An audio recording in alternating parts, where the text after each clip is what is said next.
I now give the floor to the representative of Pakistan. Thank you, Mr. President.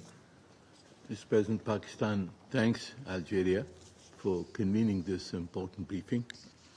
We also thank the Special Envoy of the Secretary General for Yemen, Mr. Hans Grundberg, and Assistant Secretary General Joyce Messiah for their valuable updates on Yemen. Pakistan remains deeply concerned about the protracted conflict in Yemen, which has triggered a multi-dimensional crisis, including economic collapse, climate impacts, and one of the worst humanitarian emergencies in modern history. Pakistan strongly believes that conflict in Yemen must be resolved through diplomatic and political means. We urge all parties to prioritize dialogue, engage in a Yemeni-led and Yemeni-owned political process, and resolve differences through peaceful means. We fully support the United Nations and regional efforts, particularly by Saudi Arabia and Oman, to reach a political settlement of the Yemeni conflict based upon agreed frameworks.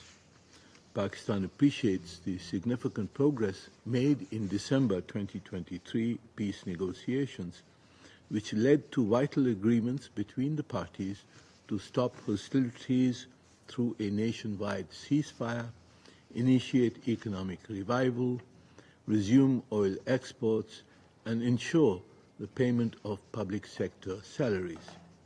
It is crucial to preserve these gains, establish a roadmap, and fully implement commitments to foster sustainable peace.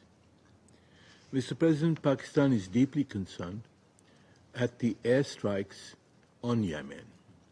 Israeli airstrikes on Yemen's civilian infrastructure, including Sana'a International Airport, Red Sea ports, and power stations, have caused civilian casualties, further exacerbating the dire humanitarian and political crisis in Yemen.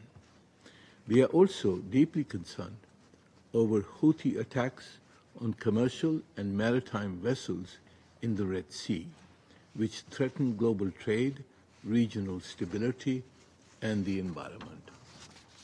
Mr. President, the humanitarian crisis in Yemen remains one of the gravest in the world.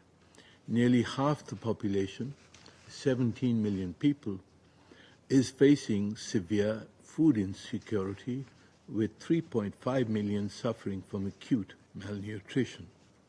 The impact of climate change, including floods and droughts, further exacerbate the humanitarian crisis, displacing 4.5 million people. Addressing this requires a robust and coordinated international response. We urge donor countries to increase their contributions to the 2025 Humanitarian Response Plan for Yemen. Pakistan expresses deep concern over the detention of United Nations and humanitarian personnel by the Houthis in violation of international humanitarian law.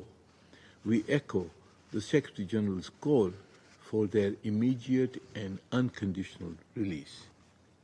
Mr. President, the situation in Yemen cannot be viewed in isolation from the broader regional dynamics, including the ongoing Israeli military onslaught in Gaza.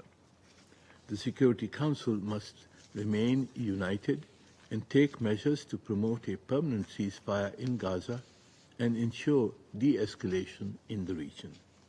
Pakistan reaffirms its commitment to supporting the Special Envoy's efforts to facilitate a Yemeni-led, Yemeni-owned political process under UN auspices. Diplomacy and dialogue remain the only viable paths to achieving lasting peace in Yemen. Thank you, Mr. President.